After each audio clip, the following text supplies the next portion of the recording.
Paul and James here from the new Sweet Science. Hello.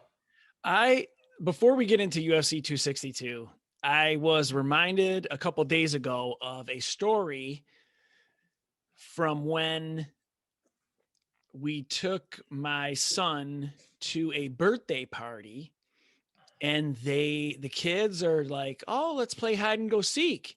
And I know my one son has gotten good, and he's in turn got the younger one to get even better, but Now hang it's on. Good at hiding or good at seeking? good at hiding. Okay. Good at hiding. And you got to start being creative when you're in the same house all the time, because everybody knows where to look to and stuff like that. So you got to get into that person's thinking, the seeker's head. But this isn't that crazy of a place, but he ended up, this was the first time we ever went to that house, and he hid in the shower. And I don't know how he hid in there or whatnot, but the kids are looking for him, and nobody can find him. And they're all running around the house looking over. And the thing is, he won't ever come out. This is a game like to the death for him. This is your oldest son or your youngest son? Oldest, Braxton. He's like, I ain't coming out. I think he might bring like a Camelback and food in there to kind of like, let's see if this is, you're out in the wilderness. Is this going to play? How long is this going to play out? And so that kid's dad went in the bathroom to take a pee. And like later on in the car ride, he had told us he went in there, and Gavin's dad took a pee. And I'm like, well, did you tell him you were in there or whatnot? And he's like, nope. And he's like, did he know you were in there at any point? And he said no. So he kept it going. I'll have to ask him if other people went to the bathroom, but can you? Oh, wait, hold on. Your sound isn't going. Oh, I say I wish someone took a giant shit in there. When he said his dad went to the bathroom, that's when I asked, was it number one or number two? Number one. I wonder at all, did he think when he heard the door open and maybe you hear an adult like their cough or something and close the door, did he ever think, oh, I should tell him I'm in here? But then once the genitalia is exposed, you got to be silent. That's true, man. I'm like, what if the guy sat down and he had to rub one out in that moment for some reason? Holy shit. Now I was thinking, what if he sat down and just that fart echoed through the bowl?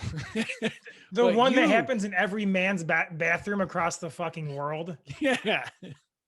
Like hardware store bathrooms, it doesn't matter when you walk into a bathroom of a Lowe's or Home Depot, you hear the most visceral and penetrating, like fucking echoing fart sound. So I have never been to the Roman Coliseum. I was supposed to go there, and then the airline fucked up my flight, and I filed some formal complaint. But I had went to this Coliseum or arena-esque in Ephesus, Turkey, and I think it's by Kusadasi, but we're not here nor there. We went there, and the guy said, we stand in here. This place is built for acoustics. And he told this group of people, we had like a small group, there's like 4 or 6 of us, and we just started clapping, and it was crazy just how it echoed and how it sounded. It was just, it always caught me off guard. And I think somehow that has been taken to the toilet bowl, because the acoustics of the bowl have something special with what you just described. It makes me wonder, like, were the Colosseums there before the toilet bowl was invented? And did they somehow, like, you know what? Like someone's in a Coliseum and they're looking around. They notice the shape, like, you know what, this can be used to funnel fecal matter into plumbing. So when we went through the streets and everything, they had, oh, this was the lavatory or whatnot. and it was like lined up, almost like not a trough, but a slab with a bunch of holes in it. Basically, how it'd be a bathroom, but no dividers or anything, and it was a hole into a pit. We didn't go to anybody's personal house, but I think you're onto something. By the way, that similar trough, I think it was at where the Detroit Red Wings played. Tiger Stadium. Tiger Stadium. Oh, It's wait. Yes. It's a giant fucking trough where 20 dudes stand around in like almost like a straight line / semicircle at like an oval almost, and they pee into the same trough. And men are just the worst. Sometimes just like, oh my God, you're making me look bad. Just as Bro. some of the shit they do. Brutal. And I'm bladder shy. That shit was traumatizing as a kid. I say from now on, I always got to take a dump. And I've lived that. That has been my philosophy. That's one of my commandments. Number 7. But to get back to what you were saying, what if that guy started masturbating?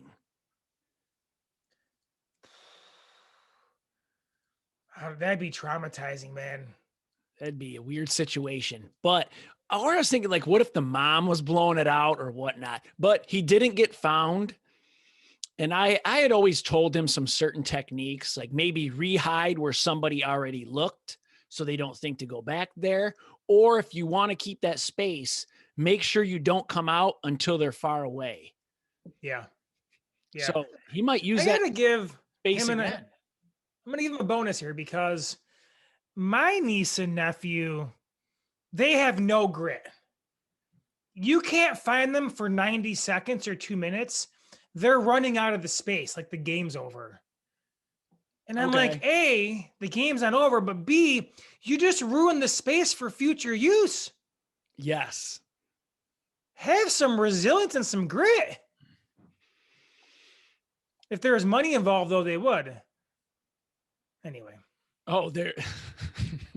Well, because my one nephew, him and my niece were fighting, and I wanted just a fucking peace and quiet for a few minutes.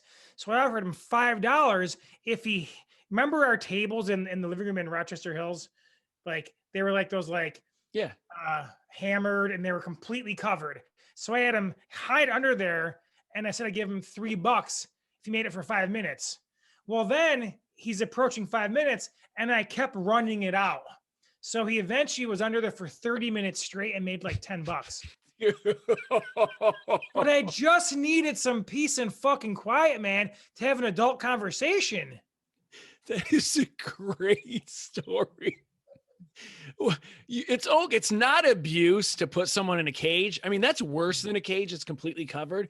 But as long as you make a game out of it, then it's okay. Well, but it's not locked. So it's worse than a cage in terms of visibility, but he could just lift it and get out of there.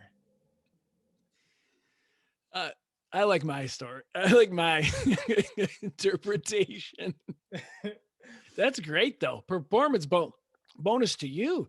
Thinking, compromise, win-win situation right there for both parties. I'm going to use my bonus and get some Popeyes today. You're already hungry, huh? Shout out to DC. All right. UFC 262. We'll talk about the event over the past week more after this. Because numbered events, that's what we live for. That's what we're here for. Now, however, if we don't talk about it, it'll be the first event in the history of the show we didn't discuss for 1 minute on the pod because we did not discuss it last week. Yeah, we're sorry about that. But hang on. Do we want to go in the Hall of Fame? Or would that fight night be in the Hall of Fame if we never discussed it? No, because I want to talk about Gregor Gillespie. I see. I knew you couldn't resist. I can't. I just can't. That's a weak point. I love him. And I have some certain things that I want to talk to him about. And it might involve Big Paul. Okay. So, this card, 262, I'm excited for it. It's a numbered event. It has the 2 title fights and whatnot. But I'm once again reminded of the pullout effect. And that's basically the diminished anticipation for a card due to a fight being pulled. And generally, the closer it is pulled to the event, the bigger drop off it is. And this fight originally was supposed to have Nate Diaz versus Leon Edwards. I know I don't think that fight's ever going to happen. But also just recently, I think it was just yesterday, Hermanson and Shabazian were taken off the Coco, which then leads me to something, everybody's got their thing. One of my things is the opening fight on a numbered event. It kind of holds a special place for me. And it was originally Burgos versus Barboza. And I know that fight is next, but now it's Schnell versus Bontarin. It's like they're number 8 and number 9 on flyweight, but then I'm like, flyweight isn't the most in depth. And even on the UFC website, they have it listed under bantamweight. So it must not be that important to them either. I mean, it could be an honest mistake. And they only have like 12 flyweight fighters. Yeah. Remember, there weren't 15 rankings for a moment there. And I rechecked it. There are 15 now, but I guess I like the implications, but the pullout effect and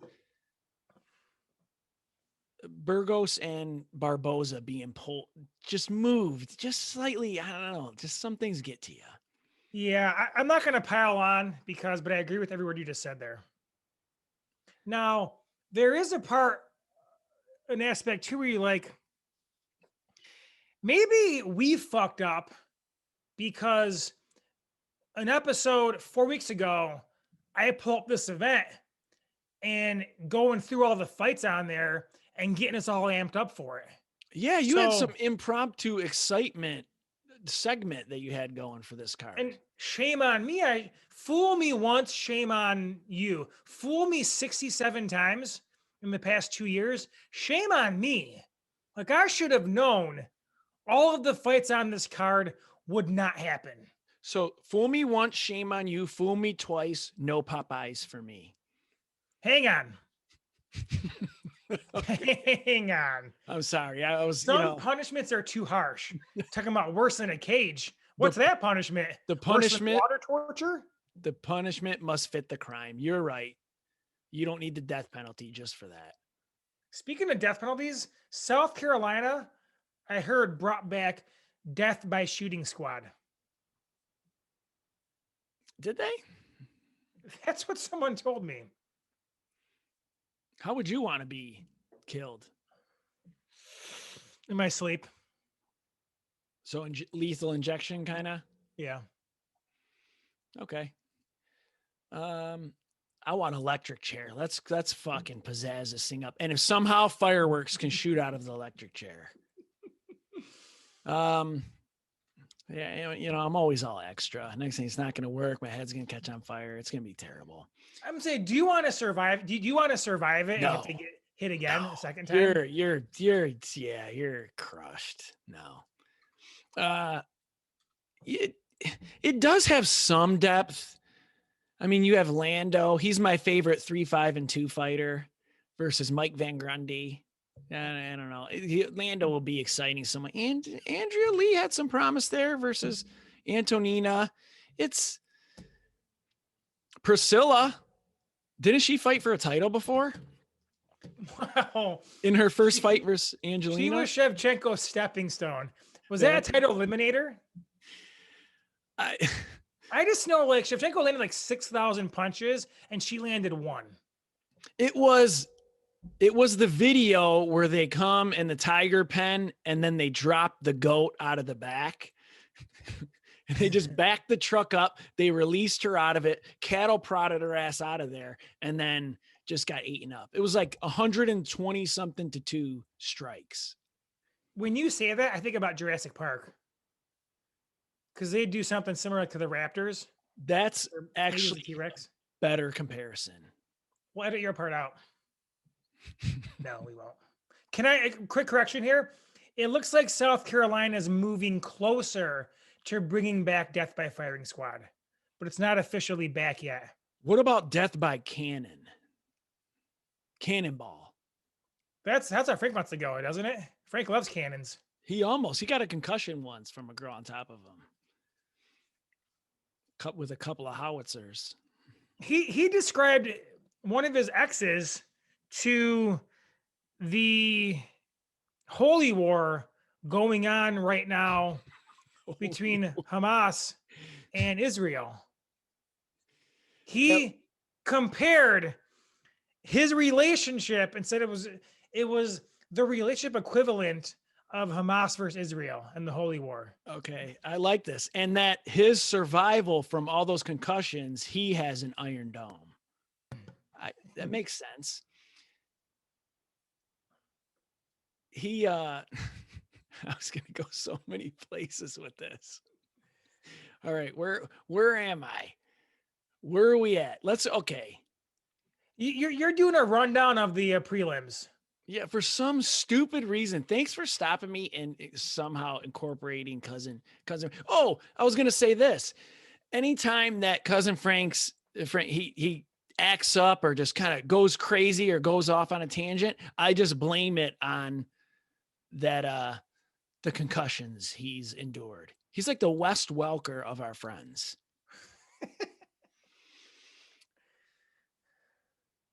Okay.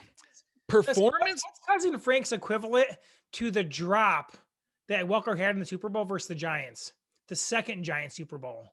He drops a seam route from Brady at the end of the game, would have won the game for the Patriots. What's cousin Frank's drop Super Bowl catch? I don't know, probably some kind of lost bet. Didn't he launch a phone over the house once? I think into a house and shattered it. So he's a direct hit. He was Brady there. He's probably 14 Modelo's deep too. I woke up shirtless, not knowing what happened the night before in his basement. By yourself? I said, God, I'm embarrassed to go to work because I don't know what I did. And I walked in there. I wasn't even tardy. You go in there and you take it.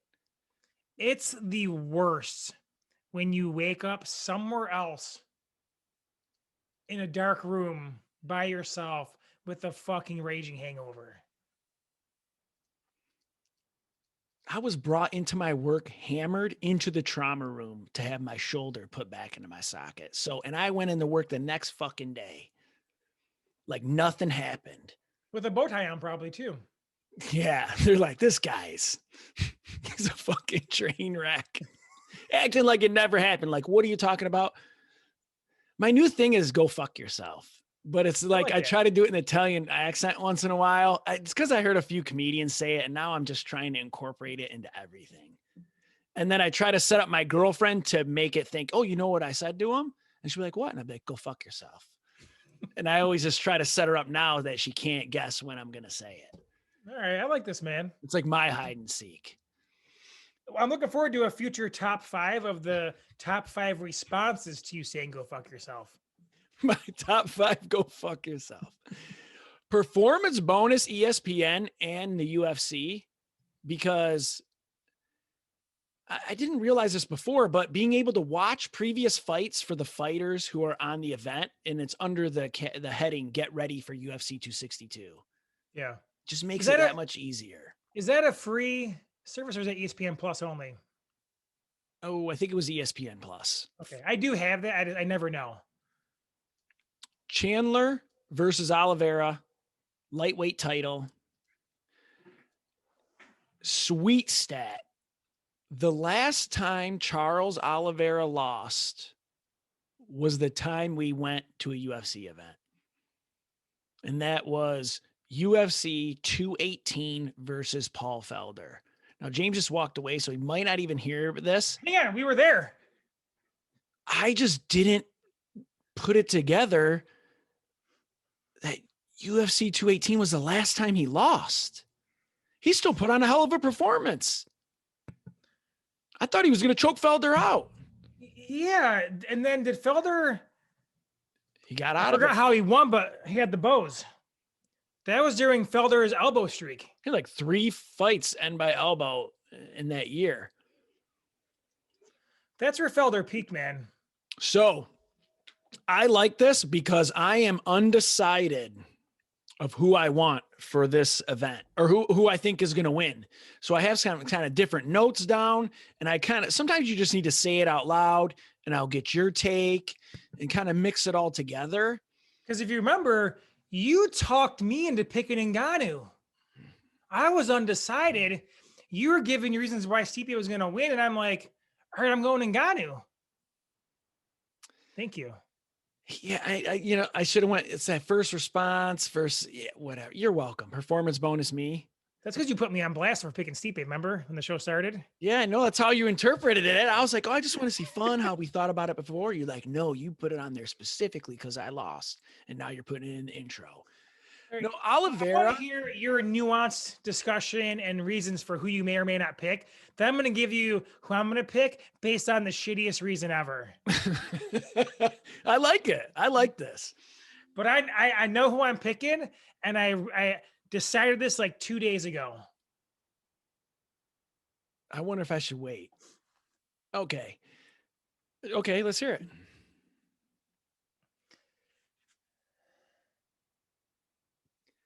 Oh, so you decided it when you bought the book?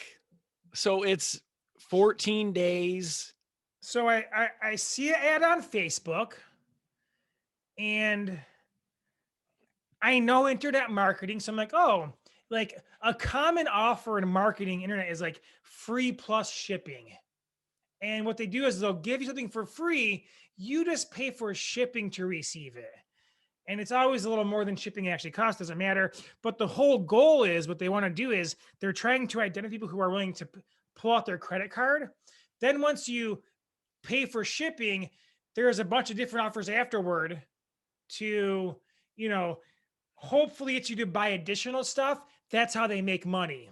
So you got into the loop and now you're going to Michael Chandler's after party? I bought his coaching. I bought his workout. No, I did. I only bought the book. But he did have, let me see if I can find this real quick, because this is fucking hilarious, man. He has what's called an upsell in there. So you go in there and then it's like another offer to upsell. You can buy it with just one click. And like it was something like coaching or whatever. Like you can do weekly coaching calls in a group with Michael Chandler on there. And then I found it. You better have his shirt off. That's what I So I said. click Demand no. him take his shirt off.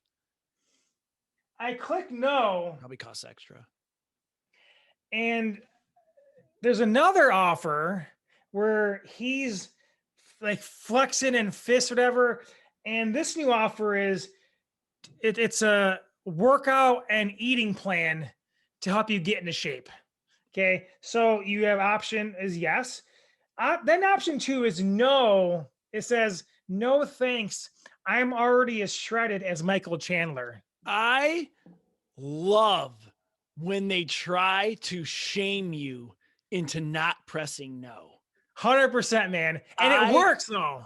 No, I love it because it's like, yes, I want to be the best ever. No, I'm a piece of shit. And you got to click no, I'm a piece of shit. Right. I know. That's it's hilarious. And I'm like, so I screenshot it, sent to brother Mark. We had a good chuckle about it. I appreciate the hustle, man. I appreciate the hustle, but that's why I'm picking Charles Oliveira. He's distracted, man. Guy's trying to become an internet marketer millionaire while preparing for a UFC title fight. I love this. He's distracted. I'm going Charles, man. You had me convinced you were picking Chandler because you showed me Chandler's book, and I thought, oh, this guy read some verse where Chandler has some writer spruce up something like he's doing something for a bigger reason, but it's usually just fucking work and life. And I thought you were going to pick him. So have you even read the book? Have you even opened it? Well, okay. I love the hustle. I appreciate it. Dude, use your platform to make more money. They should all be doing. But no, I have not read the book yet. I did scroll through it, and I do plan to read it. Oh, one more thing too that I fucking loved is I get the confirmation email, and it has the confirming that I purchased the book and that it's going to ship here in the near future. And so I get this like little thank you email. Damn it. See, he heard you pick Oliveira, and they I'm said, not we're seeing it. deleting that But it email. says, P.S. We offer no refunds because of the incredible value packed into the book. And I was like, dude, I love it, man. I love this. I kind of wanted to do the coaching or whatever, but I got enough things going on out there, man. So anyway, All right. Well, Oliveira, I love it. Oliveira due to what? That'd be an S factor for shit factor? Well, actually, the X factor is I have it down as Oliveira's lucky rock. Do you remember his lucky rock? Yes, I do. He held it up. I have to see it. My pick might change. What if he has a bigger rock? He's got a boulder. He couldn't find the rock. If I was on Chandler, I would get someone to steal that rock and break him mentally. Now And here's the thing. replace it with a fucking skittle, like a punch to the gut. Like, here you go. Go fuck yourself. Bam. Damn. I would just say my rock is more lucky. Damn. Okay. Due to me never having a child during my young and crazy years. I don't know, man, because I'd rather not have a kid than be a UFC lightweight champion.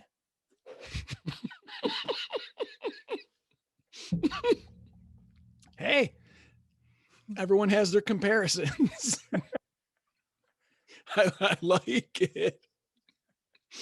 No, Man. Oliveira, he's not afraid of the takedown, but there's also that saying, a good wrestler can hold down a good BJJ guy, but Oliveira he's different.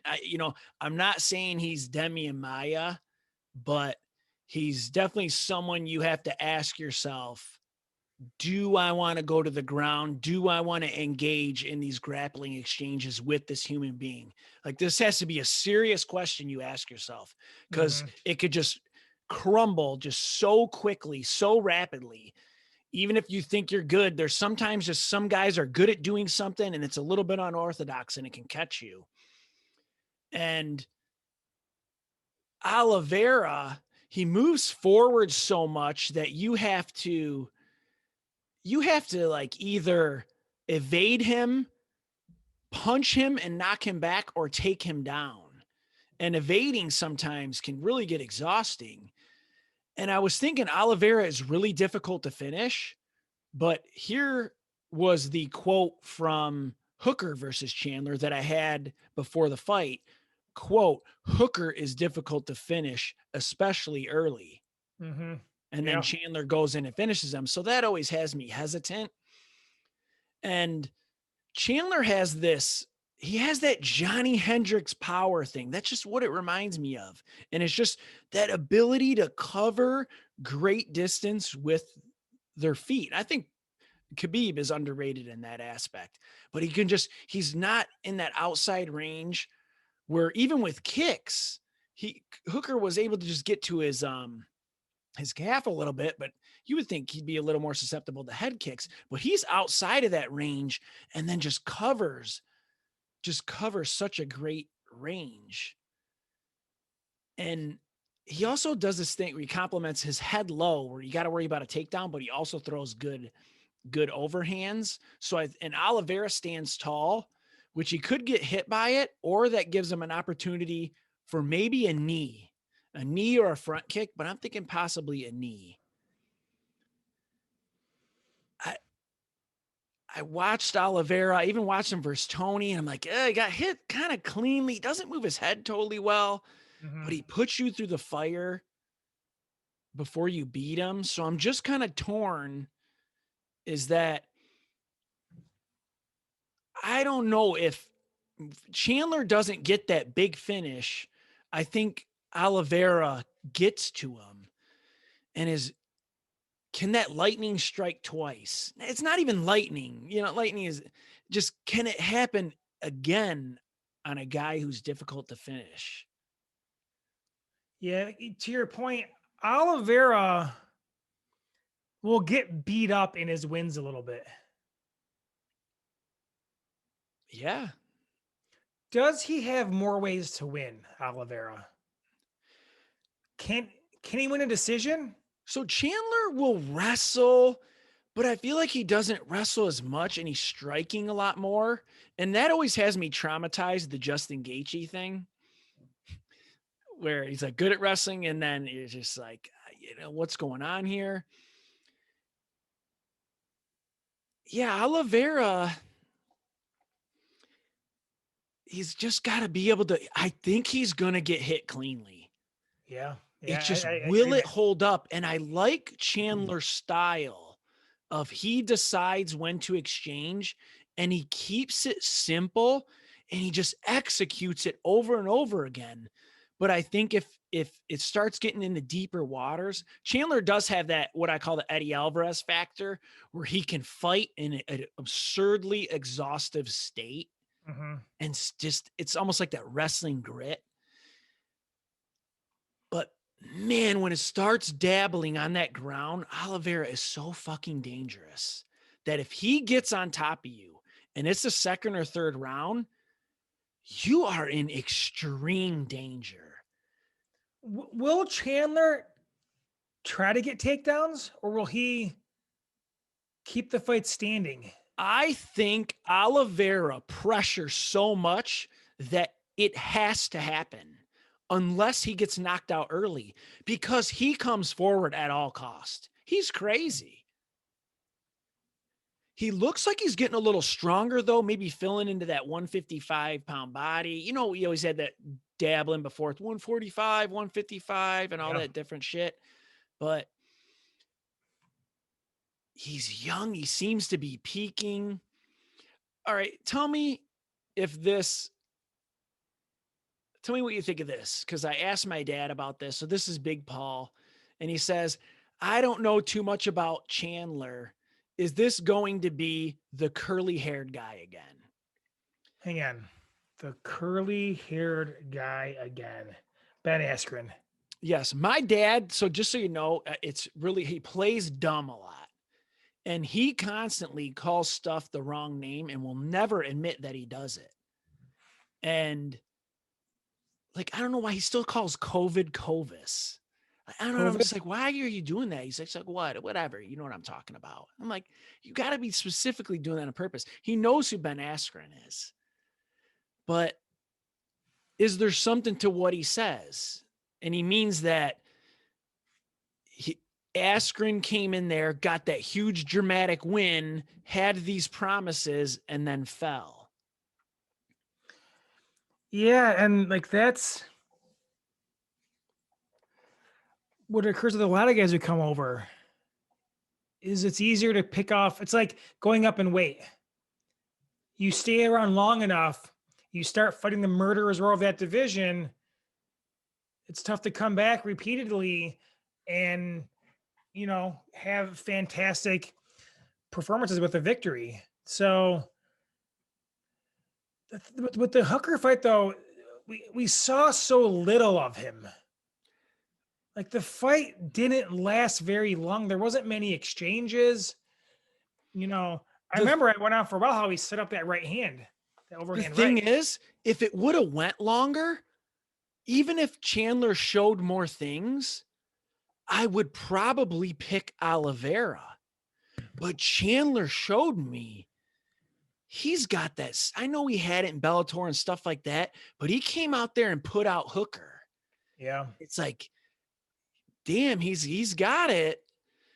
And it's worrying me. It's all just I think he is going to land on Oliveira, and it's just a question: can Oliveira take it? And I think the later it goes, Oliveira can just wear on you, and he doesn't wear out like before. He showed a little more measure, and like how you said, he went from Chucky to Charles. Yeah, I'm kind of going through the history of Chandler. And aside, he has, a handful also, but only one loss came later in the fight. That was Will Brooks 2014. His last 2 losses, first round TKO. Got that calf kick too. So, because you're thinking maybe if it goes later, Charles wears on you, and there's the potential like a 4th or 5th round finish. Chandler can wrestle, but he is compact into a lot of muscle and he will explode. And I think he could get a little bit tired, which just sounds crazy with me. You have to with that kind of physique. And like he's a fucking bulldog, man. Here's where I have my technical analysis is starting to tell me just Oliveira. I know there's certain striking things and whatnot you can start getting into. I'm not getting into all that, but I get that weird feeling where I think, man, it's Chandler's got it in him.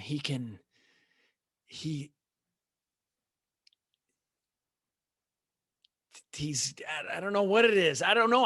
That's what it is. Then it's like a feeling. I can't entirely describe it. Yeah. I try to err on the side of my technical or just kind of like methodical, just thought out thing. I feel like you convinced me to pick Ben Askren versus Jake Paul, by the way. I see. And I thought you convinced me to pick him because you had a line where you didn't want to be the guy to pick Paul and then have Askren like obliterate him like an idiot. And I know because I had the CM Punk thing. I think I picked CM Punk for somebody. That's my fear too now. And I said, you're going to start like people aren't going to, I mean, they don't listen anyway, but they're going to, the other people are going to quit listening. Like, what's wrong with him? You know what? Maybe that's a sign. I'm picking Oliveira because Askren somehow came up out of nowhere. My dad made the comparison to Askren. Let's go Oliveira. So same thing just with the trends here. Fights that went 4 rounds or more than 5 years ago, he lost 3 in a row at one point. He lost his 3 straight. But ever since losing to Will Brooks, he's had 2 fights as 5-round decisions and won both of them. So he is trending in a direction where he has more endurance, but 5 of his last 6 fights have ended in the first round. So he hasn't been pressed late. It's going to come down to can Oliveira withstand that storm, and then what happens from there? He is just special when it comes to the ground and grappling. He melted Tony. And I think he pulled back. I think he pulled back and might have coasted a little bit. He still put it on his ass, but I think he maybe could have finished Tony again. But that arm bar, and he just said Tony's willing. He doesn't care that his arm is completely damaged here. I got to be careful and be smart. And that's the Charles. I'm picking Charles. This is a tough one. Yeah. Charles also just has attacks from everywhere. Like he can throw every strike, land anything. And there is an aspect where that can wear you down just because you have to try to process more information, and it can get you on your back feet a little bit and on your heels. And that can affect your how quickly your power bar drains. Yeah, and does he bite for the feint takedowns as much? He can throw more risky stuff. I don't care. I dare you to take me down. Come on. Go fuck yourself. And he's like, all right, I can't take him down now. Or just whatever. We'll see. Maybe Chandler get on there and ground pound his ass. I don't know. I will say, like, with Jan winning 205, Usman winning 170, like someone like the show characters are doing pretty well lately. Maybe that's a trend. Maybe we have an eye for picking the right fighter early in their career. Yeah, Charles, God, he's been in UFC a long time. Don't make me bring up the Jim Miller fight again, all right? No, don't. Sweet stat, Michael Chandler's last NCAA championship wrestling match was a loss to Gregor Gillespie. I just like bringing that up. I think it's kind of cool. Does the winner call out the winner of Conor Poirier?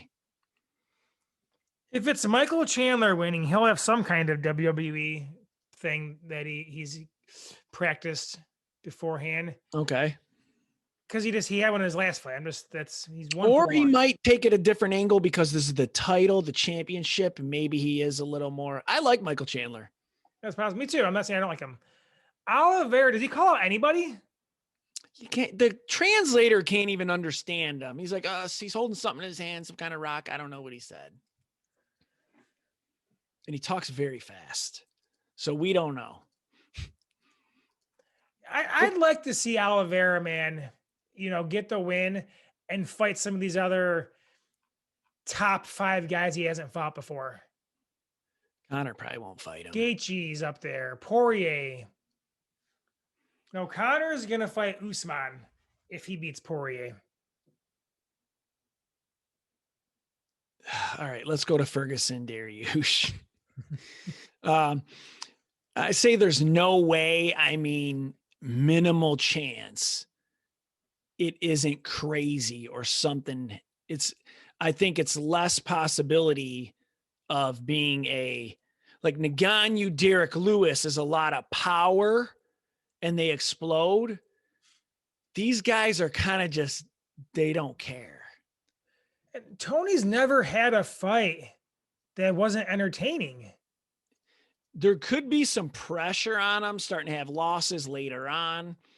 And that could maybe be a factor that gets to him, but there is such minimal chance of, and Dariush has changed. He's kind of went a little bit crazy, but Tony's run before losing to Oliveira or was it Oliveira hold on a second.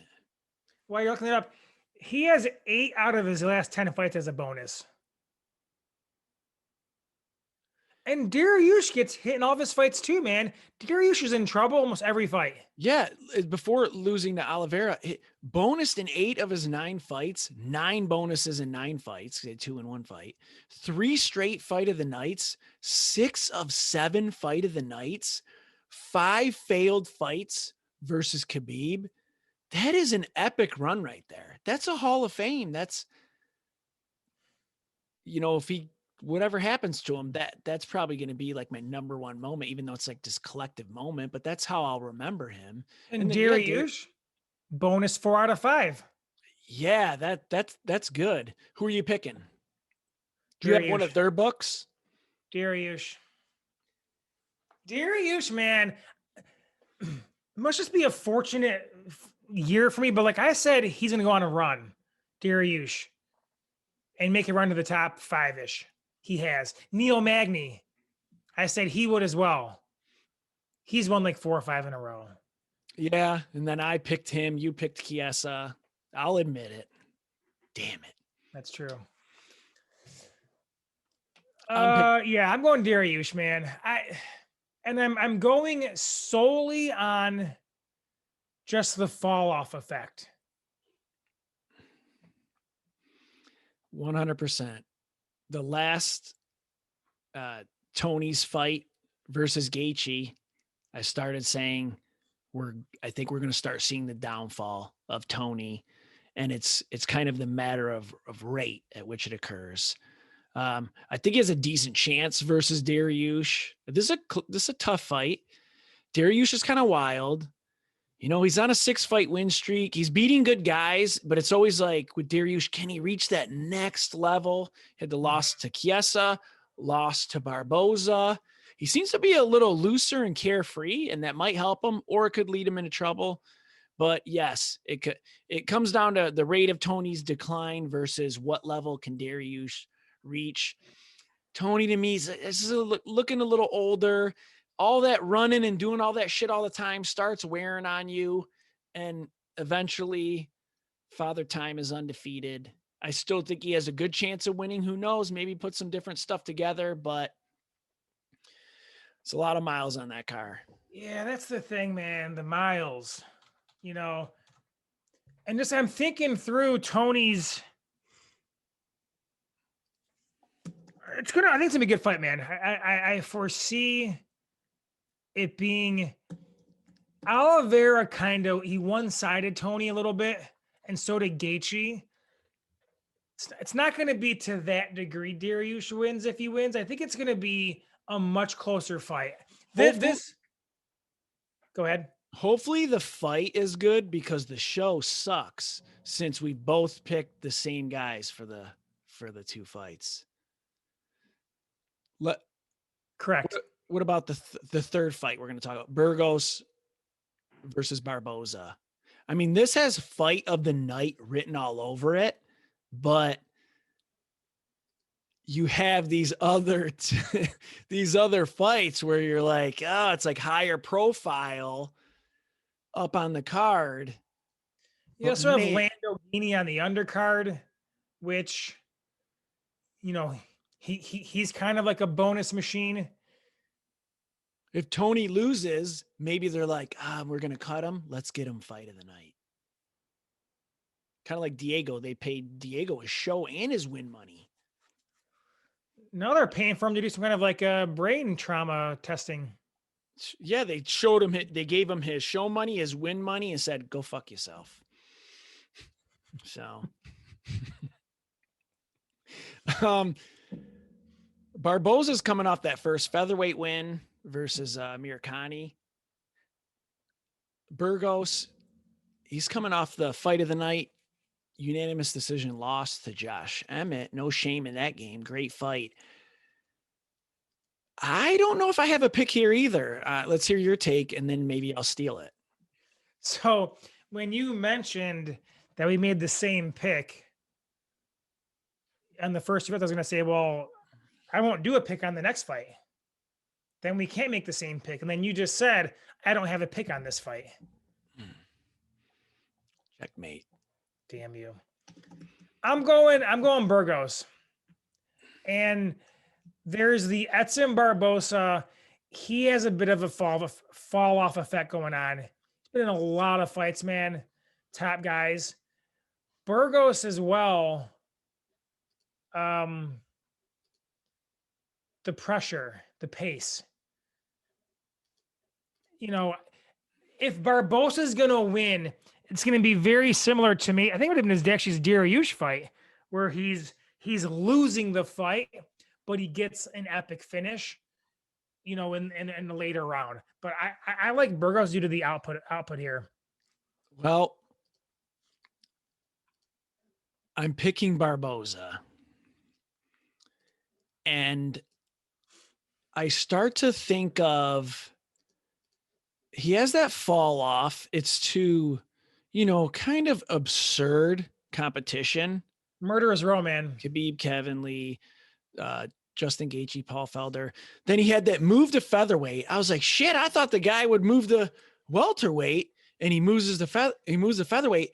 And I get that feeling of Jose Aldo, where Jose Aldo went, you're like, didn't he have problems cutting weight and all this? And then he goes and moves down a weight class, has an impressive fight versus, what was it, Marlon Moraes, where people said, you know, he won or whatnot. Or actually Dana was declaring him as the actual winner. And that's kind of like the Ige. And he got a title shot for it. Yeah, that's kind of like the Ige fight. But Aldo has done well there. Barboza has looked good in both of his fights.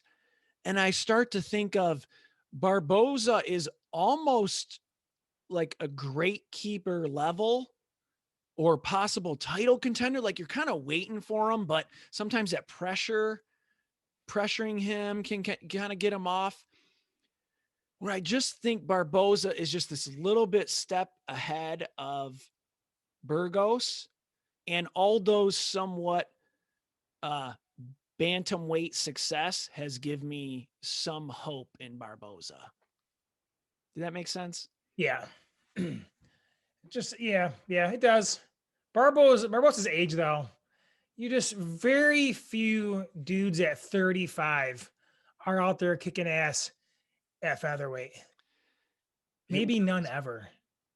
Burgos I feel like somehow he is getting bigger, where I start in my memory thinking he's almost photoshopped. He looks so big in there, and he has him down as 5'11". He's a big dude in there. I think he'll have to pick that pressure up to that next level. He's got very good technical boxing. Barboza's implementation with those kicks just brings that different aspect that gives guys trouble. And he does decide on he'll evade and kind of then come around and re-engage and stuff. Burgos will have to be willing to go through that next level fire and hopefully catch him later in the second and third round. Barboza's kicks and how he's implemented it is very good. All right. What else do you want to talk about on this card? How do you got Barboza winning the fight? Decision. Okay. Off the top of my head. Chukagian. I'm glad Jacare's still around. Thought they might cut him after Kevin Holland, but maybe he has one more fight in him. That's what you want. That's what you have to do. You have to lower your competition that you face, or maybe even lower your pay, or go somewhere else, maybe whatever other ventures you have going on, kind of like Arlovsky. Yeah. I think it might have been about the Cerrone fight. And I forgot who said it or how it said, but like the UFC is not going to do legends versus legends fights anymore. Like if you're a veteran, you're going versus an up and comer.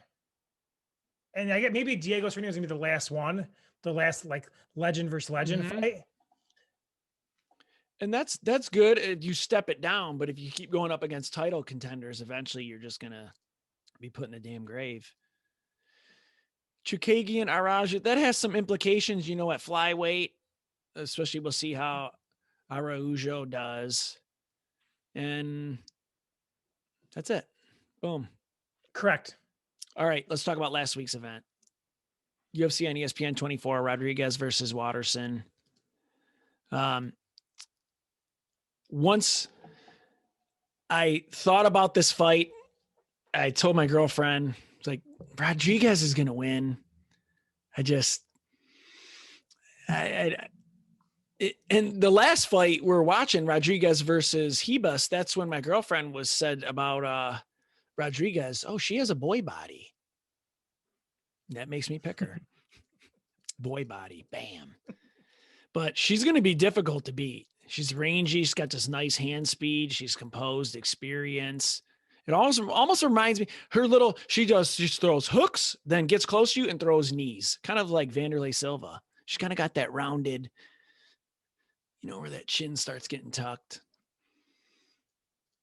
What did you think of the fight? You're not having much to say about that fight, huh? Well, want to talk about the weigh-in or something? I didn't see the fight.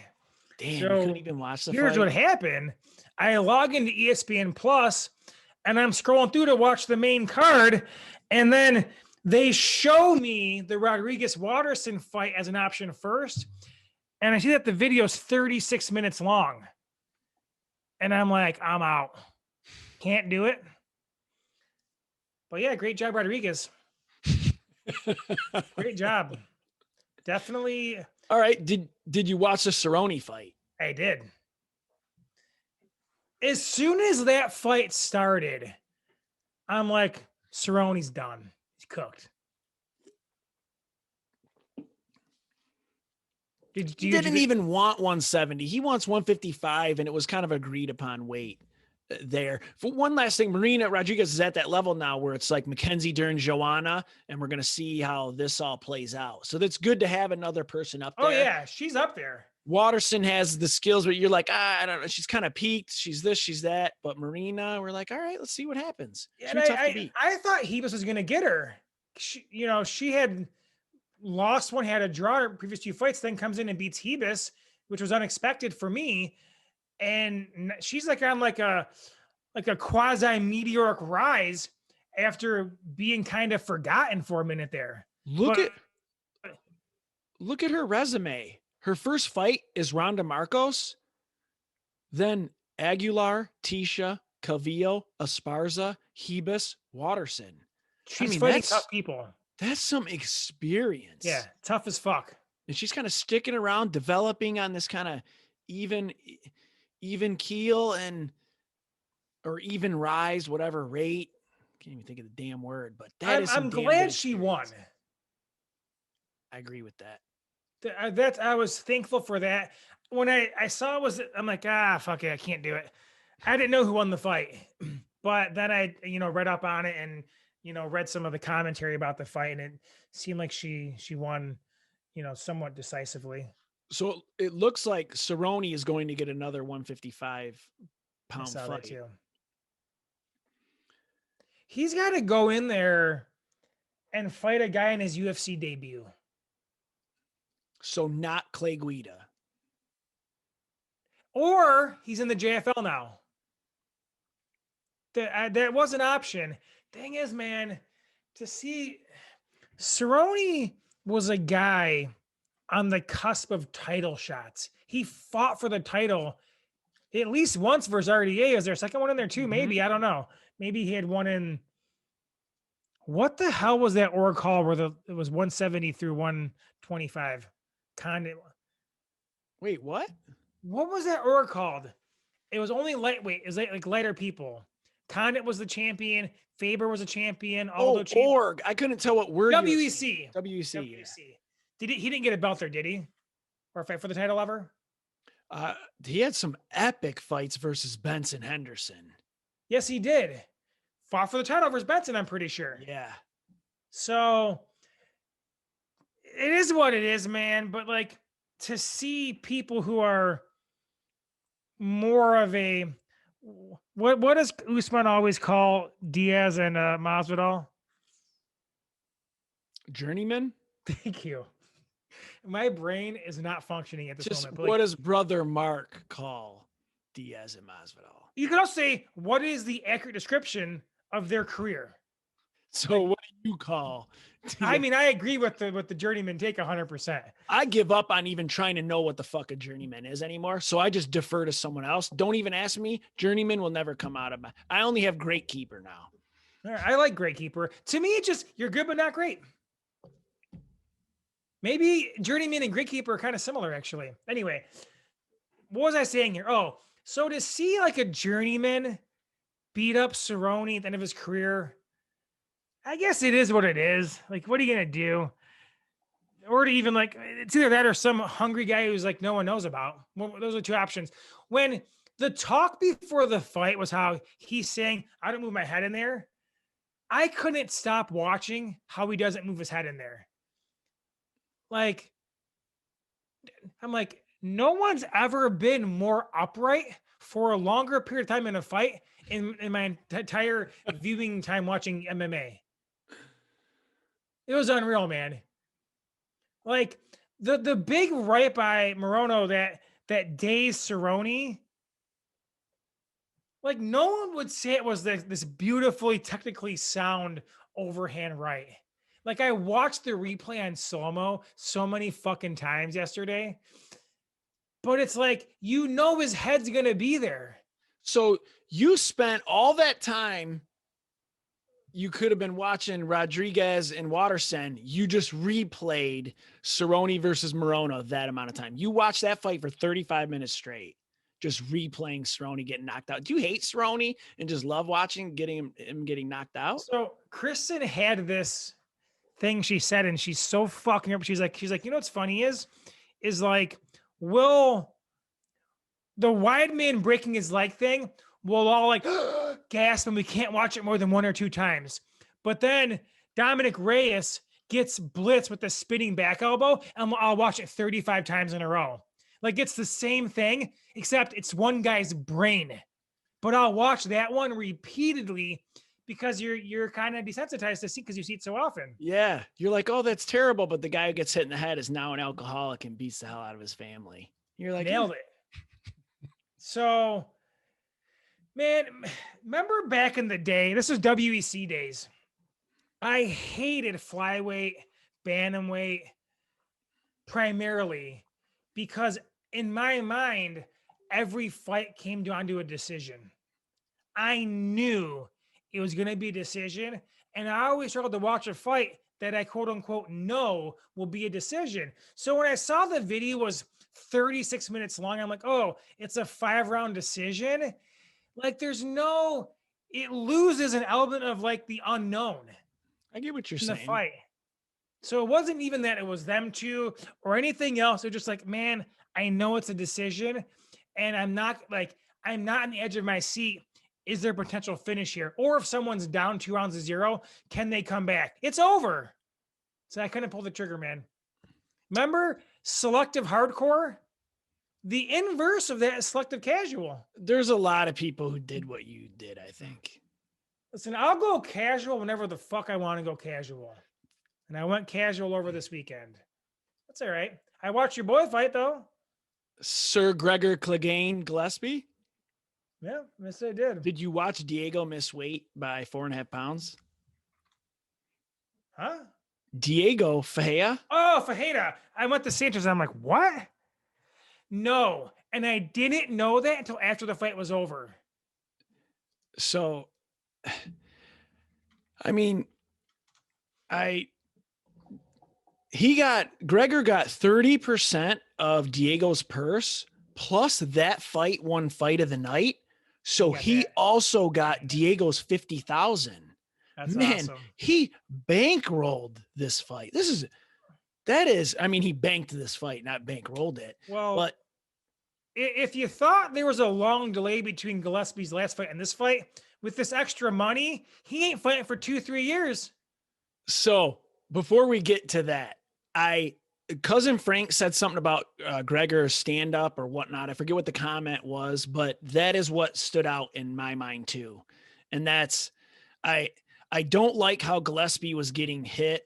I know he's facing a game opponent, Diego's 6-fight win streak before losing to Dariush, but it's kind of trying to look at the improvement in striking or whatnot. And I'm kind of worried we've seen Gregor's cap, but his wrestling ability can cause him to continue winning. But that's the feeling I had after watching this fight. But I guess there's pressure on him. He hadn't fought in a while. He had the COVID thing, the pullout, and I don't know. Did you watch this fight? Yeah, I watched the fight and I have an interesting kind of take on it. And the first round was amazing. All the scrambles and like the back and forth and the changing positions. I'm like, holy shit, man, this is a great round. Then I watched round 2 and I'm like, I wonder if people are enjoying this because, and I didn't look at the stats, but it's like, he's going to sprint at you full speed for a takedown attempt until he gets it. Or I guess you get a flying knee on him or something. Like it's just a repeat of the exact same thing. He's not even trying to strike. Like it's completely not even in the repertoire in this moment. And I'm like, are people going to watch that and have enjoyment from what they're seeing? So I'm like, I don't know if this is good or enjoyable, but then I'm also like, this guy's fucking grit and tenacity is unreal. He might be the grittiest fucking guy in the history of the sport. So I'm watching it in amazement at how tenacious he is, and there's no quitting him, but also like, is this enjoyable and aesthetically pleasing at the same time? So I watch it with like a very weird lens on. So gritty Gregor Gillespie. Yeah, man. I'll take it. It was unreal, man. Because he was even wobbling at the end of the first round. They're like, oh, look at him wobble for fatigue or whatever. And then the post-fight interview, he was saying there's a difference between tired and out of shape. Right. And because I think he lost round 1, right? I don't know if the scorecards were out there, but I thought Fajeda won, but he broke. Someone said he broke him, and he did. I didn't even score. I watched it pure visceral enjoyment, and just how you described how great it was that great. Because now I'm thinking back, I didn't think, did he win the round or not? Didn't matter. Yeah, it was. I was sucked in. It's fucking impressive, man. Like he doesn't give a fuck. How Now, did and Lee beat him? Was it a head kick or like a straight? What was it? Like, was yeah, it yeah, head that kick? right hand and left high kick. Now, will it be more impressive when Connor beats him in fishing? Did you see Connor respect?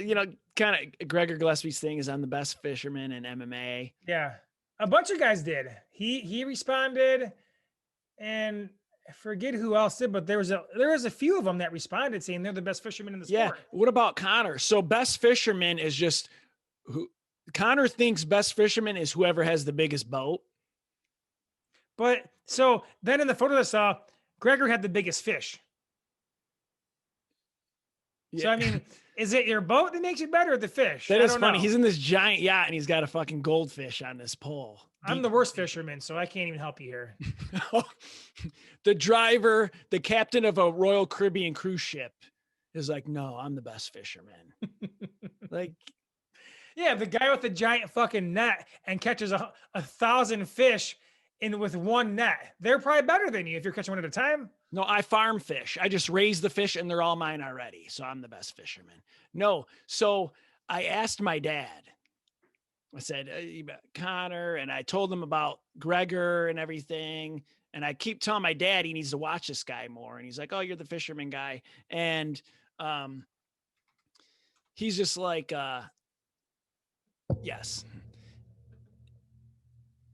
Gregor, if people listen to the post-fight interview, they're asking him where he wants to fish and everything. And he says, my lake I aspire to go to most, Lake St. Clair. That's in what, Michigan? yes, that is right by us. I mean, that is like almost like the closest lake. Well, you had moved down to South Carolina, but that is like the closest lake by us. I think it's like the closest like larger body water lake where we grew up for sure. Yes. And We're I like was like 20 blown minutes away, away. and everything. And then I started asking my dad some questions because my dad likes to fish. He doesn't, he just whatever. I didn't realize how much he liked. I guess he used to do it a lot when he was younger. So I started asking him, kind of fact checking. And I said, what does he mean, Dad, when he said in the post-fight interview, he's going to go slam some kings? And he's like, he probably means salmon or a big fish of that variety or King of salmon. any variety. Some say, well, let's get some king this and just whatever a big size of that species. But I told him, I was like, well, could Connor challenge him? Does it matter? What matters most and who's best fisherman or not? And he said, you just got to know where to go and when. That's like most important. Where to go and when. If someone knows the area, they're going to be better because they know when and where to go for those specific fish. And I said, well, what about if they both are at the same place or whatever, what matters? And he just says, oh yeah, experience matters. And just started naming all this different stuff, like the type of lure, the downrigger, outrigger. You got to know when to switch, and you have all the diameter of the line, and you have all these different combinations that different situations ask for. And then there's always a lot of luck. I do remember I got into one deep dive watching like I think it might have been like on the channel that WC was on actually coincidentally. There was like a fishing tournament occurring and the big talk is how be at a certain area in the body of water at a certain time to catch a certain kind of fish. Yeah. And he's like, some fish like salmon go on his runs. Some are just kind of live there, but knowing the location is so advantageous. And then he was like, fish don't have eyelids. So that's why generally mornings and evenings are better to fish. Cause once that sun comes down at a certain angle, they don't tend to be there. But he's like, you never know. I've caught some crazy fish in it's just those weird situations. And yeah, I was just kind of just picking his brain on that. And now everybody's calling him out. And I'm trying to think all I know is Gregor. I looked through his IG and that guy, he fights to fish. Like he loves fishing. That's his passion. And especially when you go through it, it's all about fishing. He was just obsessed doing all this different kind of fishing and everything. I would put him up against people, but I'm not a specialist in that area. But he'll beat Connor. I learned in the past year that the lakes around Michigan have salmon in them. Oh, yeah. I had no idea, man. I thought they just had trout. They also will have sturgeon. And actually, that might be in the rivers. That is a giant, terrifying fish. Oh, former And hockey player, pure monsters in sturgeon. there. They are monsters. I feel like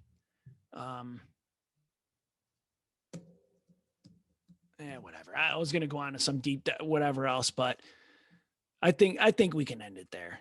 We've bored people with our fisherman talk. Let's get the fuck out of here.